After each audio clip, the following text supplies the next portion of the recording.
sipping my water. Yay! And we're live. Welcome, everybody, to What You Say Poet, our weekly live show where we get to sit down and talk to amazing poets from all over the world, all across the country. Like, we just are out here just connecting with some really amazing creatives. So I'm super excited to introduce you to today's guest. Not only is our guest an amazing poet and writer, she is an educator. She is a curator. And she's also a really good friend of mine. And I love her so much. And I'm really excited to introduce her to you guys. And some of you watching already know her. But those that don't, you're welcome for introducing you to her. So without further ado, let's give a warm welcome to my girl over here, Miss Nora Oz. Hey, Jay. Hi, baby. How are you? I am great. How are you? I'm excited. I'm super happy that you came on the show. Thank you so much. I mean, we always talk on the regular here and there, but just to like have this like conversation, these organic conversations with other people too. I'm really excited about that. So guys, those of you watching, please leave comments, ask questions, whatever you want to know, be a part of the conversation. We want to hear from you. So Nora, before we like get into our little talk, can you please tell the audience a little bit about yourself, what you got going on? Okay. My name is Nora Oz. I am a Brooklyn-born poet. I have been writing since I was about 13, and I got back into performing about 5 years ago. I want to say 5 years ago with when I went to Open Mic Renegades. Yay! Shout out to Denise. Oh gosh, what was that flower shop? It was the flower shop. Oh, the Flower Power coffee Flower house. Power. Yes. Shanice is the head of OMR along with Elmer and Jay. Love to them. Shout out to OMR. Yes, big shout out. I had Shanice on the show a couple of weeks ago, but this is before we went live. But Shanice created such an environment there that it made me want to get back into performing, and I started performing all over the city to different places, going to the New Eurekan, going down to oh gosh, I just like went to wherever an open mic was. Not all the times where they named the Bowery Room. There's a whole bunch of them. Done the Bowery. I haven't done Bowery either, but maybe we should do that together next when outside is like really open and safe. We'll just choose a date. The minute the Bowery is like, we ready, we be like right. So I know that you saying you got back into doing your poetry thing, but you also doing more than like writing and performing, like you're also curating. I am into Borough Mike, as you can see on this little Borough Mike is my baby. It came about again, Shanice. I was like going around, I was doing my thing, I was performing, and I was like, I want to make a space, another space for performers. Yeah. And my boyfriend is a comedian, so I wanted it to be a variety mic. And I told him about this, and I was like, I want to put this together. And we started Into Borough Mic, which is an open platform for all artistry, a big one for poets and comedians. And we, when the world was open, we used to host a monthly mic that would have a combination of an open mic, and then we would have 3 comedians and 3 poets featured. Yes, I remember that. That was Lyrics and Laughter. Lyrics and Laughter. Yes. That was really cool. I really like that because I really love how you guys like put together, comedy and poetry, which is something that you don't always see. So that was really cool, and you guys always had some really funny people. Oh my god, it was always a good time. And we would have a musical guest at the end, which was a fun time to have like different musical guests on there. We had Jordan on there, Jordan Watkins, who was an amazing singer. Yes. You had Harvey, I think Harvey Leona. Oh my god. See, we know all the good performers out here in New York. Like that's the amazing part about like being a curator. You just really get to like meet and connect with really talented people and develop like really good relationships with them. And it makes you more aware as well. Like, I have to admit that when performers come on the train, I like turn my music down to see like what they're gonna do, because I'm like, what's your IG? Yeah, I would love to have you on my show. I can't tell you, Jay, how many times I've been on the train and like someone came on with a guitar and I was like, yes, can I feature you? yes. I that happened to me too. Like when I was back at working in the city before the whole quarantine, I would go and meet so many like performers like on the subway, like really talented people. Oh my gosh. That's really dope. And you know what's funny? A lot of them aren't even from New York. So that's like even crazier because you meet people that like just are from outside of New York. Exactly. Yeah. And they're like, I'm visiting this person, or I'm just here for this time. And I'm like, would you like to come perform? Yeah, do you have time to join my stage? Come on my stage and perform what you do best. Now, what's one of the biggest challenges that you faced, like when you started curating? Because a lot of people think that they can do it, and you already know, it's not easy, but it's doable. So, like, what's one of the challenges that you had to like overcome? I think my biggest challenge, was my own anxiety about my show. Really? I would be bugging out. Like, I would look really chill. I'd be like, we good, yeah. I'd be around. I'd be taking pictures. I am bugging out the whole time. I'm like, oh my gosh, people aren't gonna come. Oh my gosh, what if someone's late? Oh no, what's the rundown? Is everybody here? Can everybody be seen? Do we have enough seats? Is this recorded? Damn, you stressed, girl. I'd be bugging out. Rashad has to like be like, babe, relax. It's gonna be fine. And I'm like, I don't know if it's gonna be fine. It's gonna be blah, blah, blah, blah. And then at the end of the night, it's super dope. Yes, it is. It is. I feel you on that anxiety. I think like being worried about two different like outcomes, right? Like people to come and watch, and you want performers to be there, right? Because you don't want full seats and an empty stage, or a full stage and empty seats. So that anxiety and that stress is definitely, I feel you on that. What's like what's something that you learned about curating that you had no idea when you first started doing it? One of your like aha moments. How difficult it is to promote and book and find a venue when you are doing all of it. Even like having a partner, even though I had Rashad and we were doing it together, it was still like, this is a job. Yes. This is a job. Yes.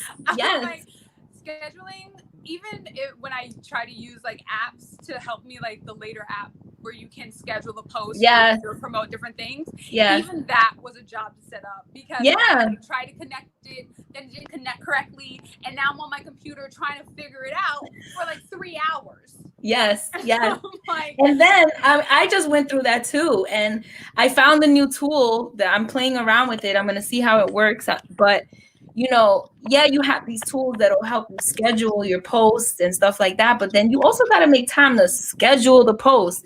You got to make time to write those captions. You got to make time to make that flyer or get the graphics or the content for it. So at the end of the day, you're saving time with scheduling, but you also got to be able to manage that. Like, you have to be a creative at the same time, right? All the time. It's like, I have to be a creative. Like, oh my gosh, making those captions, Jay, to be catchy and funny and like make people want to come out and spend money. I was like, I was beating my brain, like if you're watching, like, what do you like captions to say? Like, do you like the long captions that give you all the information in it, or do you like something short and funny that kind of leads you somewhere? Like that, I want to know, because I spend so much time writing captions and like trying to think of hashtags and hashtags. The right hashtag. Okay, I had a moment when I realized the right hashtag can save your life. When I was like messing around. It was a picture of me, and I was just messing around because I was feeling myself, and I was like, this picture's fly. Okay. And I just like 3 hashtags on it. It was like hashtag sunglasses, hashtag black girl joy, hashtag something else. Yeah. Tell me why this picture got more traffic than anything else I posted because of these hashtags. Hashtag save lives when you know what hashtags to use. So what was the hashtag that did it for you? Were you able to like see which one it was? I think it was the sunglasses one. It was the time. It was also the time period that I put it up. I think this was like sometime last year, so it was like right when we were transitioning, like right when you were coming out of winter into the full spring. Yeah. It was like the first like real sunny day, and I was like, bam! I was like, I'm fly as F today. I'm going to post this. I was like hashtag sunglasses because I was just like I was wearing fly sunglasses. And was that when you were at Coachella last year? No, it wasn't my Coachella picture. My Coachella picture was a whole nother monster. Those pictures were so, first of all, the fact that you were at Coachella was fire. Yeah. And then the pictures you took were super artistic. I was like, yo, look at my girl over there in the West Coast, flossing. Shout out to my cousin for bringing me to Coachella. How was that? What was that like? Coachella was slamming. It was amazing because one, I got to walk around in the grass all day / desert, so I got to like be barefoot a little bit, which was nice. I'm always here to be barefoot. Nice. 2, got to hear listen to dope music, not only like mainstream artists. I saw part of Childish Gambino, but that was also the night that we flew in, so we were exhausted, so we didn't see the whole set. Yeah. But I saw Anderson .Paak. Oh, I love him. His set was so good. Oh my gosh. I saw Lizzo. Oh, dope. She's wild. I love her. That was life. I saw Rico Nasty. That's what my cousin went to see. My cousin came to Coachella to see Rico Nasty. That was my first Rico Nasty experience. And I was like, this is lit. You with it? I'm here for all this energy. Now, like, so obviously you were in like that artistic scene out there, right? Like, what's the difference with the artistic scene out there than what you see out here in New York? The thing about Coachella is because of what Coachella has become, that real raw artistic experience of like artists kind of exchanging energies, I think has been lost a little bit.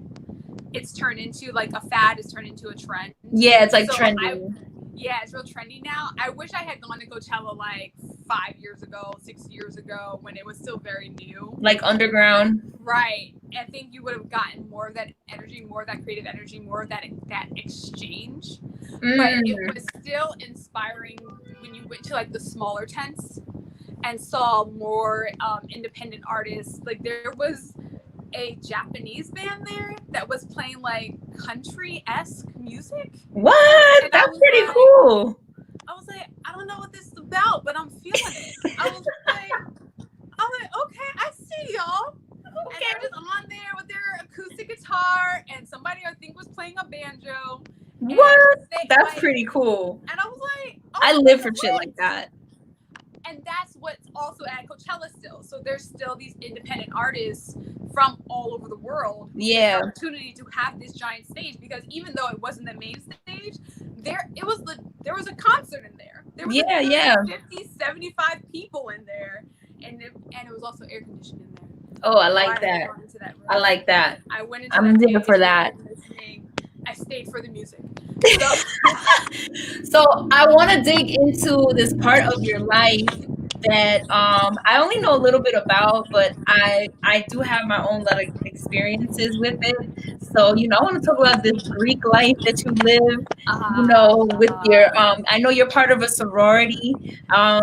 What is your sorority? What made you want to pledge for a sorority? Like, what was your experience in there? Like, tell me about it. Okay.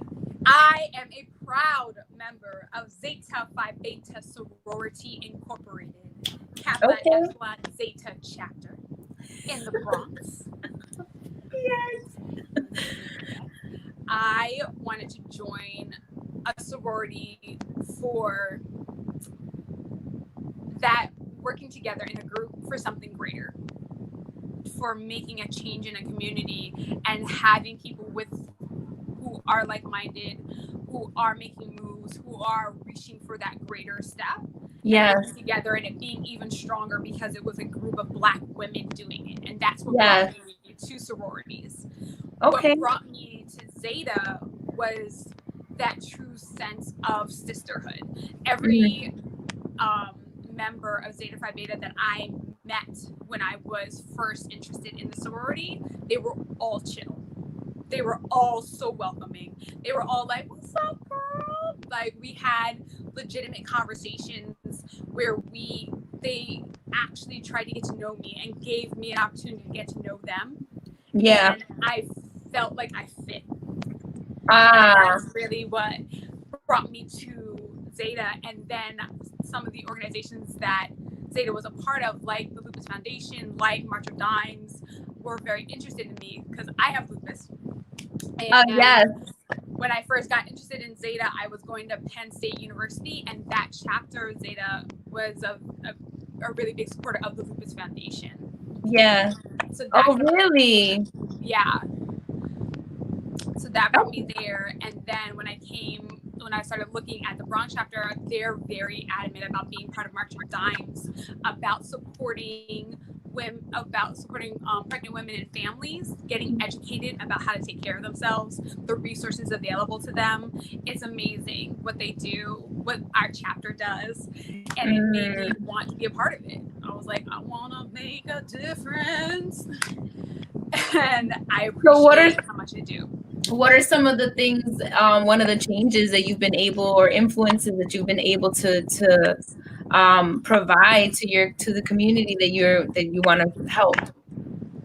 So actually, I am hosting a virtual comedy brunch this Sunday to raise money. To raise money for our scholarship fund. The Zeta National Scholarship Fund offers scholarships to undergraduate and graduate students. Wow. Them in school, like they give out different scholarships for both levels. So it's a really great cause. So I am hosting a comedy brunch. Every ticket sale goes toward the foundation, and they are tax deductible because you're supporting a scholarship. So if you want to come through, the link is in the bio of my IG. That sounds amazing. So it's a brunch, people get a ticket, they get access, and the money goes towards this fund that provides scholarships. Yes. Is there an area? You said it's a national scholarship, so yes, it is our National Educational Foundation. So it's a national scholarship. So like anyone could benefit from this, which means anyone could come to the show across the United States can come support this show. I'm with that. I like that. I really do like that. Make sure y'all follow. You're going to see her Instagram on the banner below. Make sure you follow Nora so that you can come through to that brunch. And you're going to have comedians there and any performances, other performances? No, it's just comedians, the show, which is a little different for me. I like that though. Sneaking a little poetry in there, but I did comedy. You're going to be like, I'm welcome everybody. And then you're just going to break into a spoken word. Break out a poem. And I'll be like, welcome to the show. And they were like, is there poetry in there too? Nah, the rest of it's just comedy, guys. Well, you're a funny person, so I'm pretty sure that you'll get your laughs and all that good stuff. That looks really dope. I'm gonna try to make it if I'm not passed out from Saturday. I am a busy lady. So are you. So stop, because you're gonna be. She's talking like we don't have a huge event on Saturday together. Like she's acting like I'm the only person that's busy here. If you guys don't know, there's a huge collaborative event on Saturday on Facebook, live stream. Myself, Interborough Mike's platform, Open Mic Renegades, Solatry, the Harlem Bomb Shelter, Perez Poetry. There's Bronx Poetry.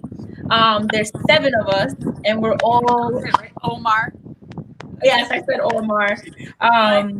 So many names. I know there's 7 of us, and we are hosting a 8-hour like marathon. There's 4 short showcases and 2 town hall discussions. So follow either of us because you'll get all the info where to be.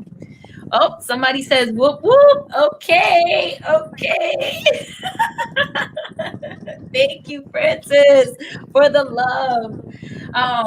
So I want to continue getting into this like sorority, like because like I'll tell you my experience with Greek life. Okay, so I didn't go for like trying to be a sorority. I didn't pledge for sorority, but I had a friend who was pledging for a fraternity, and he had asked me and a few of my friends to be like their sweethearts and help them learn the Greek alphabet and like help them like with their whole process of pledging.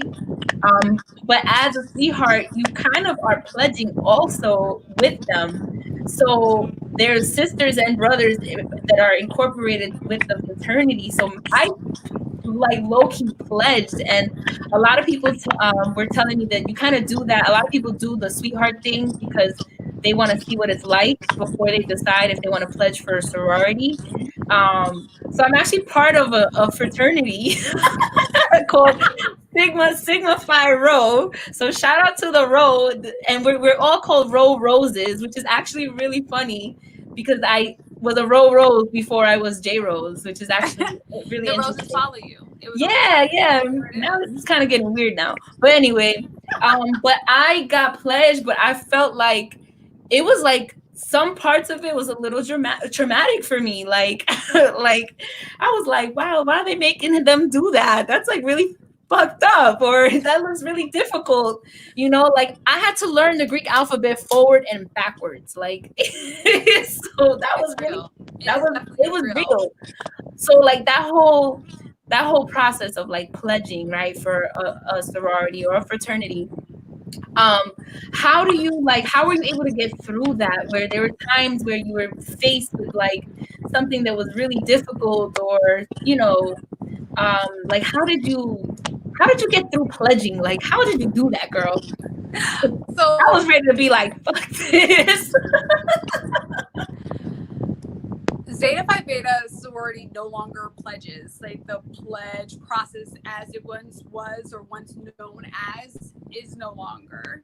It is now an intake process. But it is still very strenuous because there is a lot of history that you have to learn. Yes. Becoming a part of an organization. It is great history. It is amazing to learn, but it is a lot of information. So it's like being back in college. And you're just like, we're gonna study. We're gonna study all day. But so like how are you able to even balance, like you're in school, obviously, right? So you have schoolwork and school history stuff to learn or whatever, but like how were you able to balance adding, like was it like having another class? Yes, it was. Well, I wasn't in school at the time, but I was working in a school full time when I went through the process. So it was working, trying to learn all this information, and then I work with kids, so I have to work on like all of my creative stuff, putting together resources, making games, making sure I'm targeting goals, so researching the best stuff for that. So it's all of that, which is my job, and then I have to study like I'm back in college. And I was like, all at the same time. So that was very difficult, but worth every second. Yeah. Every second of it, going through that process and learning all of the information and having this great opportunity to be a part of an organization that does so much and is so supportive. So it definitely has been a great experience.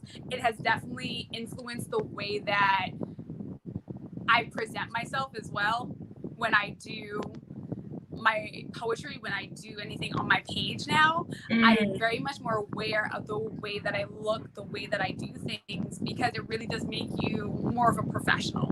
It's really like, it really called me out, like, you can't just slide in sweatpants all day, girl. Like, you gotta get your life. Yeah, spruce it up. Throw on some earrings, girl. Yeah, You like know, get that cut. do a little something, something. You gotta do a Yes. little something, something. I'm loving your hair, by the way. I love it, love it, love it. Such a dope look. I was telling Nora earlier, like I can't pull that off because my head is massive. Like I have a big round head. I would look crazy. No way. You looking great. You could do the half. You could do the half, and then Yes, the other you half. know, I want to know what y'all think. Like, drop a comment, send me a DM, let me know. Like, should I shave this side of my head? I'm trying to do something different with my hair. I need some Do advice. it. I need some advice. Oh, you see? See, Presentation is key. you gotta be ready. It really brought me. Yes, I'm like, yes, yes. ready. But shout out to Adrian Fennis, the barber. He hooked me Yes. up. There we AFG go. AFG Inc. Shout Follow out to that the man. barber. I'm with Okay, it. worth the trip to Brooklyn. Let's tell you. See, Zaisha, I hope I said your name right. Zaisha Lynn said I should do it. I think I might, do like a Yes, like curly and flip shave your on hair this over, side. flip it over. Yeah. Yes, Hair grows back, go for it. Yes, you're right. You're do right. it, do I might it. I might just do it. Y'all over here hyping me up. Tomorrow I'm gonna be like, oh my god, can I get a half weave? Like nah, I think I'm gonna try something like that. I'm definitely looking to do a switch up. Anyway, but I have a fun question for you because it's something that I noticed about you a while back. And I noticed that whenever you write your name, I always see you write it in lowercase letters. You never capitalize the name. And at first I thought it was a mistake. I was like, oh, she just don't want to bother. But then like I kept seeing it like that. And I'm like, what's up with the lowercase? That put me on. So the first time I ever saw an artist write their name completely in lowercase was Bell Hooks, and the way that she publishes everything, and I too was like, what's up with that? Why all the lowercase letters? What's up with that? And she does it because slaves weren't allowed to capitalize their names. And a lot of after Black people were freed, they weren't allowed to capitalize their names because they weren't considered people. So she keeps her name lowercase in honor of them because it was her great grandmother, who I think she might have known. I don't remember the exact history. I read it when I decided on my name, which was now 8-9 years ago. Okay. And I was researching it. That's what she does. She did it in honor of that, and it really inspired me, so I did the same. So I intentionally lowercase my name in honor of the artists and Black people who came before me who were not allowed to because they weren't considered people. What? Wow. I knew it was gonna be some deep Black love behind that. I already knew it. Black. I love it. I love it. And I have mad respect for that. At first I was like, what's up with her? She by the fifth time I was like, she has to be doing this intentionally. This has to be. And I was like, is she trying to drive me crazy as a writer? What is she doing to capitalize your let? And you know what's crazy is that I do this, right? But some of the goals for my students is for them to create grammatically correct sentences, which include capitalization. And then I'm out here no capital, but not my name. Now the name Nora Oz, where does that come from? Because if everything you do seems to be so thought out, I feel like you never do anything just off of whatever. I feel like you really put a lot of thought into a lot of the moves that you make and the way you do things. So what's Nora Oz? Where's that come from? That is actually my name. Nora is a part of my middle name, which is Elnora. And Elnora? Yes. It was my great grandmother. I never heard that name before. Beautiful. And then my last name is Ozstriker. And the first sounds like Oz. Yes. So I can never say your last name, so don't even ask me. It's a rough one. It's a difficult one. It's got a lot of letters. It looks like someone took the alphabet and they just threw it on the wall and was like, they were just like, whatever sticks, that's what we're gonna do. But like, I feel like there used to be a Z in there, and they were like, nah. But just put these letters together that make a Z sound. It's actually Austrian. Yeah, it looks very like European-ish. Yes, it is Austrian for Austria. What? I learned that when I was like 11. Stop! Yeah. Look at you learning about yourself. That was actually an accident. What happened was I went to this camp, and one of my girlfriends from camp had called the organizers and was like, "Is Nicole coming back?" And the woman was like, "What's her last name?" And she was like, "I don't remember. It's like Austria or something like that." And the woman was like, "Oh, Nicole Austria." And my friend was like, "What?" So the woman had translated my name into what it was, and that's how I found out. What? And that's then, wild. My mom did like a whole research thing on like the families and where they came from. It's like a whole drama. It's a whole drama. Isn't it a drama for all of us though? Like for real. It's a whole drama. It really is. Oh my gosh.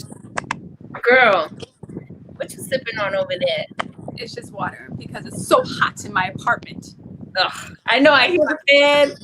I turn my air conditioner on because it's hella loud, but it's too damn hot. Like, isn't it weird? Like, I feel like it wasn't this hot this early in this time in the summer last year. I think it actually makes sense though, because this really reflects how much of effect human presence has on the earth and the environment. We didn't go outside. We didn't do a lot of industrial things. Things like companies shut down. All of these things shut down for a span of months. And all of a sudden, the temperatures reset. Water cleared up. The different ecosystems reset. Yeah. What are we doing as a human? Right. As a something's wrong with us. As animals, we're terrible people. We're terrible things. We need to rethink what we do. So I feel like this is how hot it should be. It's July. And August should be even hotter. Yeah. And it should cool down. That's what happens in summer. This is what summers in the 80s and 90s was like. Right. I remember July being hella hot. Yeah. I remember thunderstorms like that and dancing in that rain. I remember that as a kid. Yes. And then somewhere in middle school, high school, we destroyed the earth and things changed. Yeah. So I'm just like, no, that's legit. This is totally what should be happening. Everyone should be blazing. We should all be hot and sticky and wondering why it's thunderstorming again. Reset. Yes, speak on it. Reset. That's all reset of the world. What's one of your favorite memories of the summertime as a kid? Oh God. You just made a SpongeBob face. There's so many. Oh man. Okay. Favorite memory. Every summer, my dad used to take me and my cousins on a road trip, and we would hit up all the amusement parks. Really? We hit up Six Flags, Dorney Park, Sesame Place, Hershey Park. What? That's lit. It was lit, and it was a whole road trip. We would roll out. We would bing, bang, boom, boom, come back. We'd be back. Damn. Papa Oz. Okay. It was super dope because it was just me and my cousins. It's probably the reason why we are all as close as we are. Because we went on these road trips. My younger cousin, she's like my sister. We're so close. We talk all the time. She and I actually have a podcast together. Oh, What's the energy? Wait, hold up. How I don't know about this? I don't know. I posted it on the IG. I don't see it. Wait, what's it called? It's called What's the Energy. And where do you have it? Where do you put it on? It is streaming on Anchor and Spotify, and I believe it's now on Apple Music. Yay! And we are talking about our favorite movies and why they are absolutely terrible, but still so good. And then I love it. And the energy that it's putting off according to like the city. So like level 10 is Miami energy, and level 1 is like, I think we made it Maine energy. Like that. And then it's like all the other energies in between. That's so funny. Oh, I gotta catch that. What's the energy? I love it. I love it. We got 2 episodes out right now. Another one's dropping this week. We did The Princess Bride and we did Shrek so far. Ooh, I want to see Shrek because I love that movie. Yeah, so we do the Shrek episode's pretty long because there's a lot to say about that movie. There's a lot to be said. That movie was not for kids. Yeah, we were like, all of the jokes in this movie, not for children at all. It's the whole bit. Like, we talk. If that's something you think about all the time, listen to the episode. We talk about it. Yes, I'm definitely gonna catch that for sure. Oh, but you got me thinking about like summers in New York. I think some of my favorite memories were like playing in the fire hydrant. Like turning the fire hydrant on and like getting like, you know, I grew up with there was a lot of boys on my block. I have 4 brothers, so they would like bother the girls and they like pick us up and bring us to the fire hydrant to get wet. And, oh my gosh, my beeper got wet once. I don't know. I might be like really aging myself right now. But I mean, I didn't have a beeper, but I knew what a beeper was. I didn't have a beeper. I definitely had a beeper. I did not have a beeper. I had the beeper where you beeped and had to beep the number, and then I had the beeper that had like the voicemail where you could leave a voicemail. They got like, you got real. You had the beepers. Yo, see my girl Frances, she feels me. That beeper energy. Yes.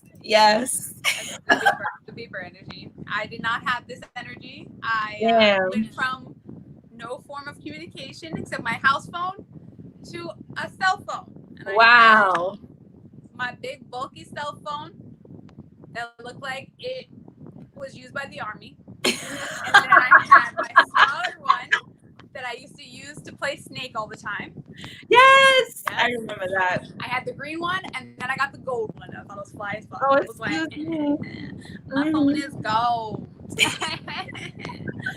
And then I had a flip phone. I remember those. Never had a sidekick. I never wanted a sidekick. Them shit's always broke. I feel like I had definitely had a Nokia. I didn't do the flip phones and I didn't do the sidekicks either. By the time sidekick came out, it was more for like younger people than what the age I was. We're not gonna talk about my age though. All right, okay. So we're gonna wrap up really soon. But before we wrap up, I could talk to you all freaking night. You already know. You can't even get on the phone together. This is fun. We are like 2 chatty Cathys, just chatting away about everything. And like the ADD being on hyperdrive. we jump to jump. Yes, I was very controlled in this. I was like, to stay on topic. I was like, we're on alive. Shout out to those that are tuned in right now. Like, thank you so much for joining us. If you guys please ask questions, interact with questions. Like, what do you want to know about Nora? What do you want to know about her? Are you gonna publish a book anytime soon? See, what happened was I started writing a book. I did last year. It was real. Jay, you are awesome. You're amazing. No, let's go. Where's that book at? So I started my book. I did. And I made all this promo stuff. Elmer took pictures for me. It was legit. And I was doing the edits. And as I'm editing it, I was like, I need to redo this whole book. What? I was I was like, this whole book is wrong. Because I was like, these poems don't go together anymore. What's the theme of this book? Da, da, da. I went through like each and every poem and I was just like, this whole book is wrong. I have to redo this whole book. No. And so it just didn't get finished, and I feel bad about it now. I should have just. You should, and I'm gonna connect you. I'm gonna connect you with an editor who is going to make sure that you publish a book. All right, because you are a phenomenal poet. You're a phenomenal writer. I mean, like, you need to be published. Like, I need your book on my bookshelf so I could say, do you see this entire shelf of books of women writers that I personally know? Because I take a lot of pride in my book collection because it's on one of my talk shows. I have it like in the background because I want to support writers that I know. Like, I do love, these big famous writers that, have written amazing books. But like, I'm in this creative community. I'm a part of the creative community. And it's like, why don't we support people that we know like now? Like, let's not wait for them to be dead and then be like, oh yeah, I knew him, I knew her. Like, let's support our creative community now. Artists supporting artists. That is true. Some people do take years to write and that's very true. But I want Nora to write her book already. I know you have enough content, so let's get it popping. I have so many poems that I need to just decide and put it together. But okay, I will tell you this though. Ooh. I am planning on putting together a video album. Ooh. Of like videos for my poems. Their visuals. Need to connect with people that I do want to have out by my birthday, which is in October. Fingers crossed. So we were waiting for the world to open up. Listen, to find out what's what. I'm here for it. So I did start organizing the poems that I want for that, and there's a couple of pieces that I want to write for it that I have to work on, and that is a project that I am definitely pushing for a little bit more than the book, just because the book made me really sad. So when I think about it and I try to come back to it, I'm just like, no. Listen, I feel you and I understand, because when you're trying to put out a project, it's not just a project for you, it's like a piece of you that you're sharing with people, and you want it to be right, not for others. I mean, yeah, you want others to enjoy it, but you want to feel good about it. You want to feel good about what you put out there. So I completely understand. But I also understand that creatives, we are very hard on ourselves, and we are our most judgmental, our worst critics, literally. And so I stay be ragging myself. Don't get too caught up in that, girl, because we are here to support you. We want to see you get that book popping, and I want to see those visuals. I can't wait for that. I'm really high. I'm like, it's gonna be a visual album. Relationship. So that's, you see why I love this girl. This is why she's my friend. I know her. So yes, that's my goal, is to have that out by October, because Jay, I am turning 30. Really? Yes. Oh, my baby. This is my 30th year of life that's coming up. So I'm like, I need to get this popping. Yes. Visual album done. Connect me with this editor. We're gonna get this book out. Yes. I'm just like, I love it. So it's out of my system, so I can move on to my next book, which is probably gonna be like an erotic book. Yes. So many erotic. Speaking of erotica, yes, I can now talk about it. I am the professor. I like to call it professor because it's much more fancier. I am the professor for a erotic poetry workshop. Ooh. With Poetics You, which is run by Tony Two Eyes. Yes. TONII, Tony Two Eyes Publishing. He started this platform, which started from him just putting out prompts for people to follow, and it turned into something greater. And he was like, okay, I'm gonna make this a whole thing. Yes. So they had their first term this past couple of months. I did some of the classes, and he asked me to run the next erotica workshop. So registration is starting next week. I was looking at my calendar, that's why I looked up. So I was like, what day is it? Registration starts July 15th. Yes. I'll be hosting the Moist Deepen workshop. Ooh. So if you want to get your erotica on, ooh, I'm with it. You best to register. I like that. Ooh, congratulations on that. Yes, and those of you that don't know, like Nora and myself, we all with that erotic shit. We love that. Jay lay it down with like, some erotica. Yes, damn. Whew. I shared a piece with her earlier today that I recently started writing. Y'all better tune in. I was like, y'all better tune in. I don't know. Francis is showing so much love. Thank you so much, Francis. We love you. We love you, girl. Oh, we love you. So before we go, before we say goodbye, I do want to ask you for like your final thoughts, your final gem of the day. What's something that you want the audience to walk away with?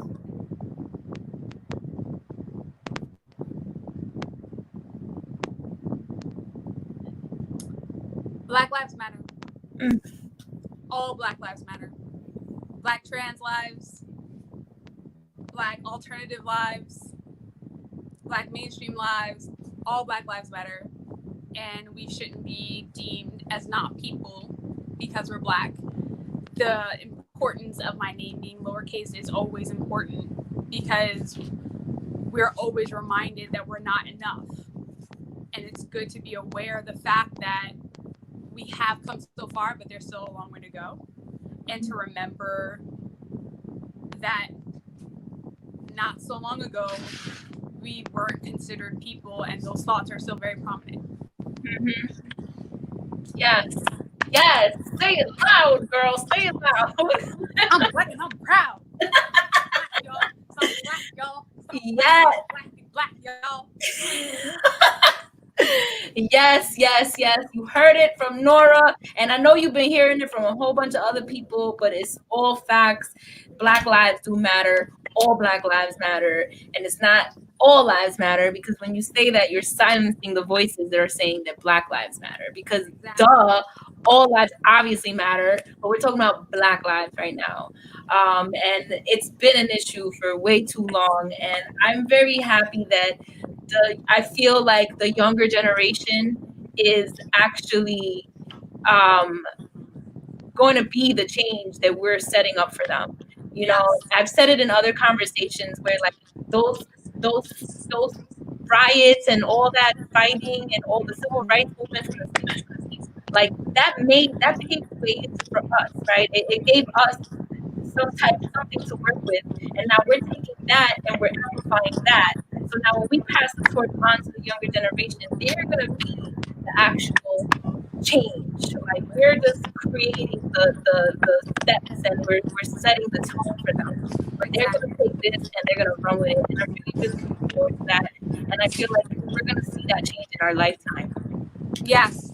I think we actually have, it's not like it is a hope, but it is a stronger hope than it was for like our grandparents. Yeah. When they truly legitimately were like, I'm not sure if I'm gonna see this. Yes. Well, we can actually be a little bit like, yeah, it's gonna happen. Yeah. We're gonna revamp the system.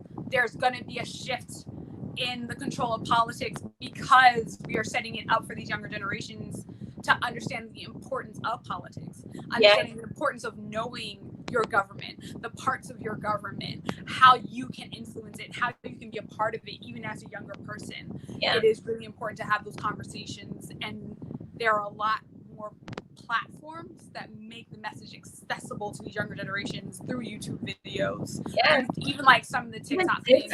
Like my daughter's 14, and she came up to me and she was like, how do I not know this? And it was like some like historical fact, Black history fact. And she was just like, I'm learning more about my history on TikTok than I've learned in school, and it really made me look at, it actually made me look at like her whole educational career and how, to come to think about it, she's never had a Black teacher.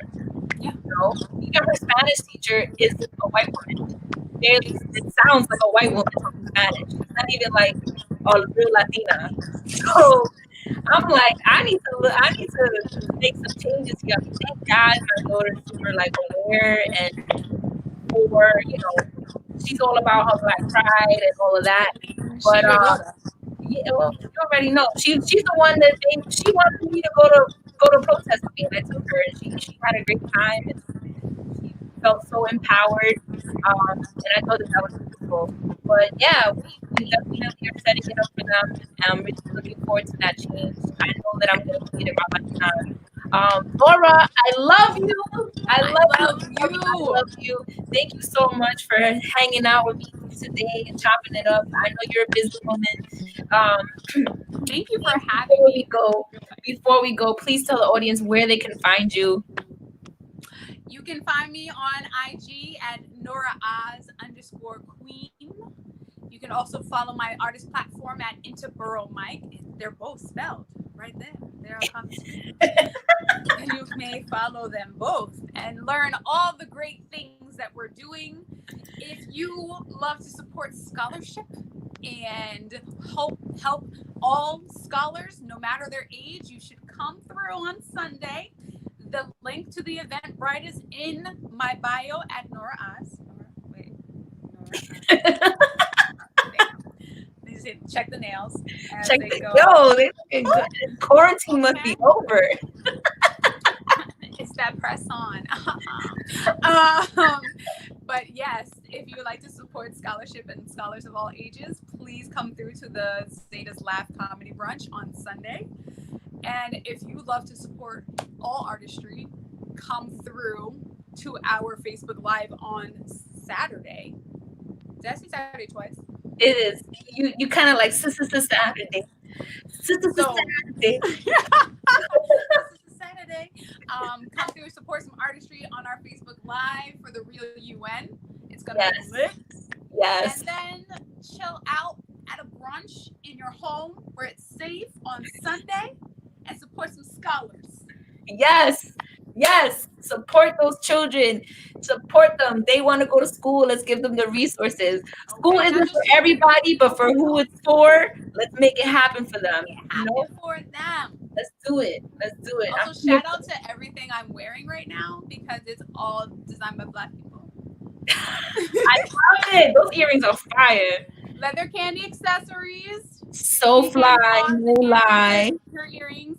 This is a female designer. She owns the company. She makes shit, like dope and everything. For the love of me, I cannot remember her name because I bought this like 4 years ago. You can knock some low. Look how dope this still is. You see how tense that still is? Yes. I wear it all the time. I love it. You can knock some love into somebody. I don't know if you can see my shirt. Oh, you can't see it. Oh, yes. I'm black. I love it. I'm black, y'all.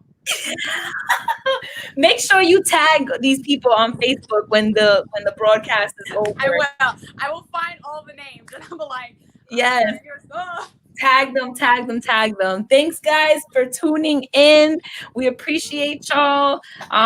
Please, if you have a moment, make sure you follow the Rose Garden events. Go ahead and go to our YouTube channel at the Rose Garden events. We have a lot of stuff going on there. And if you want to follow me as your host, I'm on Instagram at My Crumbled Thoughts.